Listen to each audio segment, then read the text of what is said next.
Tangled in Tuscany. Chapter 25. The Letter He Reads. The envelope arrived 2 days after the harvest's first big push, slipped quietly into the midday mail drop, nestled between a supplier invoice and a promotional flyer for new corks. Alessia spotted the package on her way back from the olive grove, distractedly sorting through the mail as she walked. She stopped under the shaded pergola, frowning at the handwriting. Florence postmark. No return address. Inside was a smaller envelope, smooth and sealed, tucked beside a folded slip of paper. For him. If you think he should read it. There was no signature. Alessia's thumb hovered over the sealed flap, her heart giving a small kick of surprise. Curiosity. Ache. The vineyard had been quieter without Sophia, not just physically, but in the way Luca carried himself. The way the days stretched longer, without that certain unspoken thing anchoring them. She slid the envelope back into the sleeve and tucked it into her back pocket. That evening, the kitchen hummed with end-of-day motion. Chiara chopped herbs for dinner, Leo clattered in with boots full of vineyard dust, and Luca stepped in last, jaw tight, eyes rimmed with exhaustion. Alessia didn't say anything at first. She just watched him open the fridge, pull out a bottle of still water, and stand there like he'd forgotten why he came. When the others had drifted out, Chiara to the garden, Leo to the barn, Alessia crossed the room and placed the envelope on the table. He glanced at it, then at her, a crease forming between his brows. "What's this?" "From Florence," she said softly. He looked at her for a beat longer, something unreadable flickering behind his eyes, but he didn't ask anything else. He just sat down slowly, resting his hands on either side of the envelope like it might shift or disappear. Alessia didn't linger. She walked out into the twilight, leaving him with the sound of cicadas rising and the low hum of the evening settling in. The envelope stayed untouched through dinner. Luca moved through the meal with mechanical grace, answering Chiara's questions about the fermenting vats, nodding at Leo's grumbling about a faulty clamp, offering a small smile when someone cracked a joke. But the smile never reached his eyes. The sealed envelope sat beside his plate like another guest at the table, and not one of them asked about it. He didn't touch it, not even when Chiara cleared the dishes or when Leo made his usual slow exit, muttering something about needing a new flashlight. The letter remained. Only after the house fell silent did he reach for it.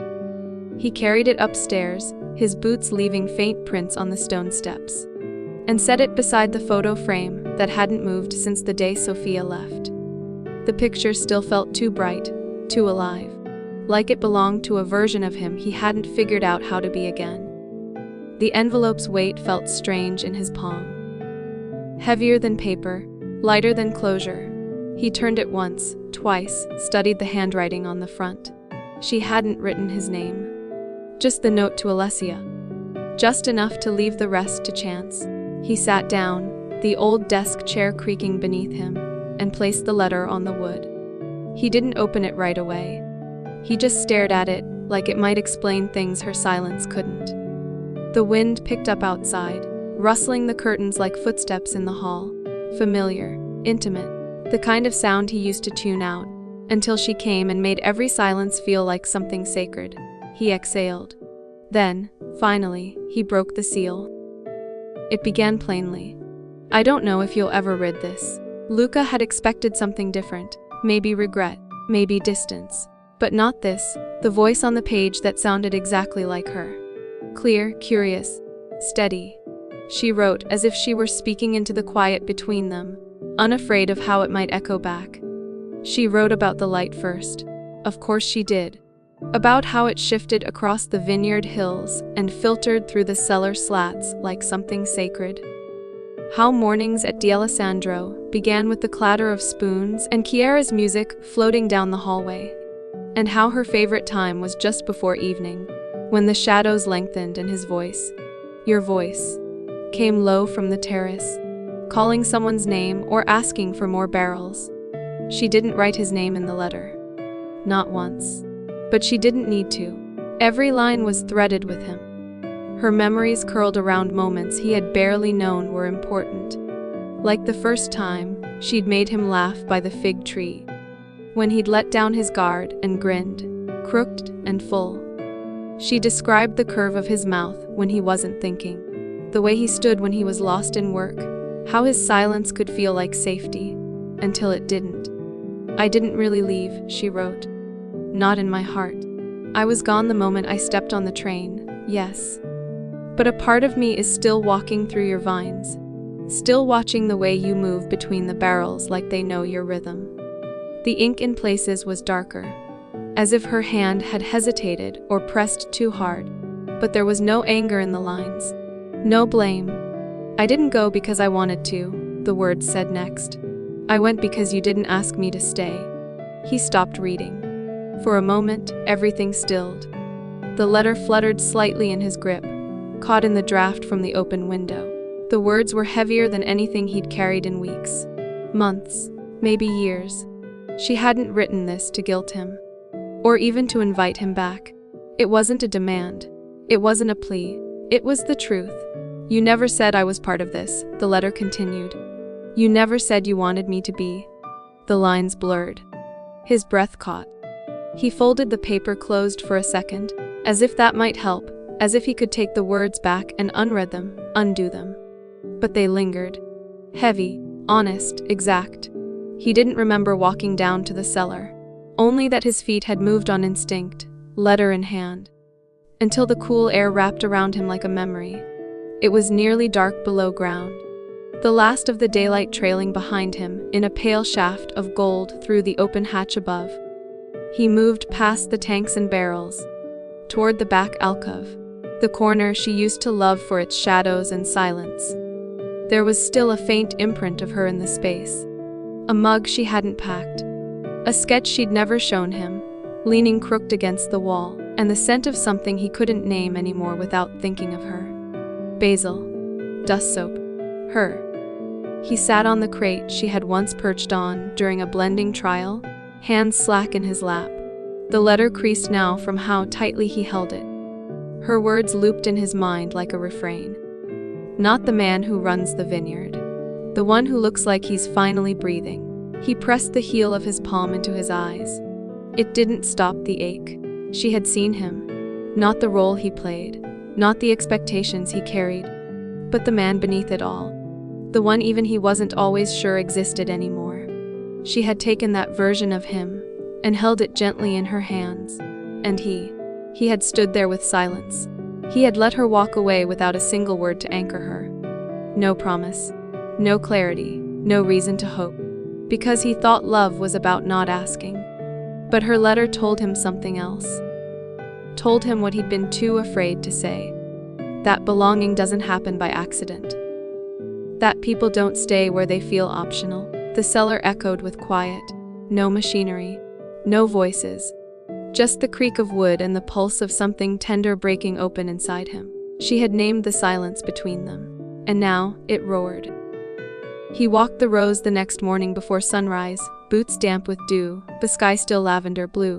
The vines, heavy with fruit, rustled around him like they remembered her too. The light, just beginning to lift from the east, hit the leaves in soft bands, gold curling along the edges. This was the hour she'd loved most, when everything was quiet enough to feel sacred.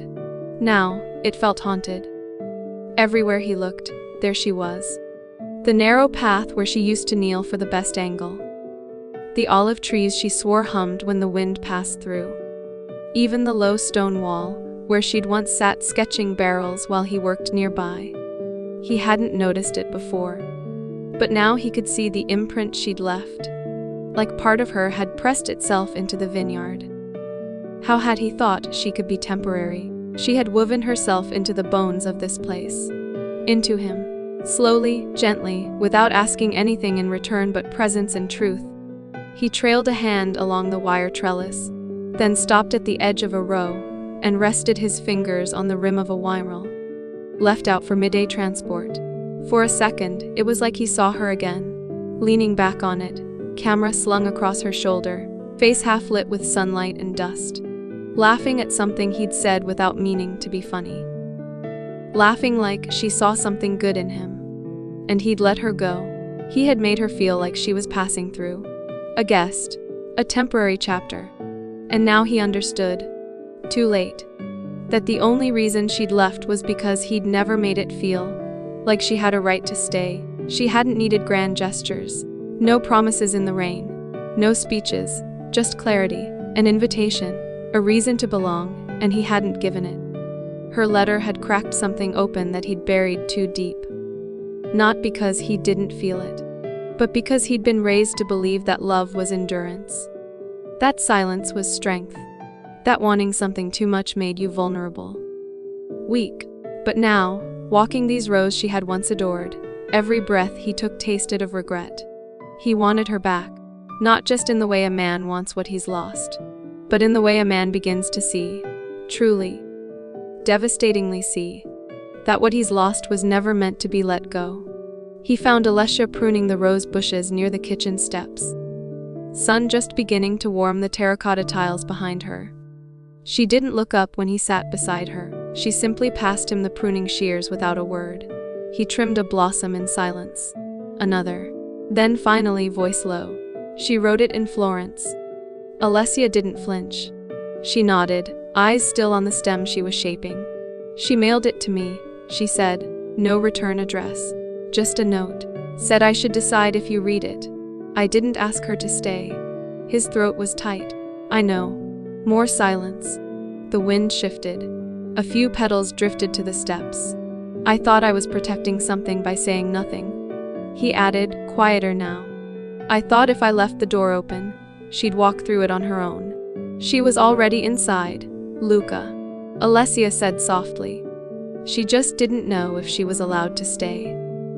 He dropped the shears into the basket and leaned forward, elbows on his knees, head down. I keep thinking of all the things I should have said. He murmured. All the moments I should have told her she mattered. I know, she said again. Her voice wasn't sharp this time. It was sad. But there's still time. You just have to decide if you're brave enough now. He looked up at her. Why did you want her here so much?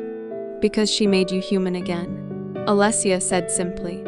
And because this vineyard, this family, needed someone who saw more than just tradition. She brought color into a place we'd let go gray.